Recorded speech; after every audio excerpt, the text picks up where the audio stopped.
Na-try nyo na ba ang luto na ganito sa corned beef? So, let's start mga kamamsi. Gawin natin itong ibang luto ng corned beef. So, meron tayo ditong mga ingredients. Tingnan nyo na lang at makikita nyo kung ano ang ginamit ko na mga ingredients. So, mag-start na tayo magluto. Maglagay tayo ng oil. Then, painitin natin at ilagay natin yung in-slice natin na isang bell pepper. Then, after that, tanggalin na natin at isusunod naman natin yung ating 2 piraso na patatas. Medyo i-fry lang natin ito ng konti mga kamamsi, and then pagkatapos yan ay tatanggalin din natin, then iseset aside natin. So yan, halu-haluin nyo lang. Okay na yan mga kamamsi, tanggalin na natin at isunod naman natin yung ating in-slice na carrots. So medyo papupula-pulahin ko lang yan sa ng konti, and then iseset aside ko na rin yan mga kamamsi.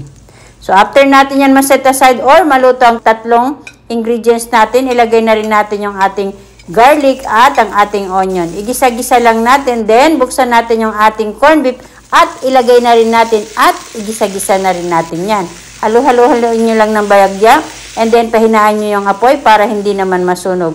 Then ilalagay na rin natin yung ating pamintang durog, seasoning at konting asin, depende sa inyong panglasa. And then maglalagay tayo ng 2 tablespoon na tomato paste. Then halo-haloin lang natin ito mga kamamsi at hinaan nyo lang ng bahagya yung inyong apoy. So, meron tayo ditong 1/4 cup of water. Then ilagay natin dito para masaid. Then lagyan natin siya ng konting water.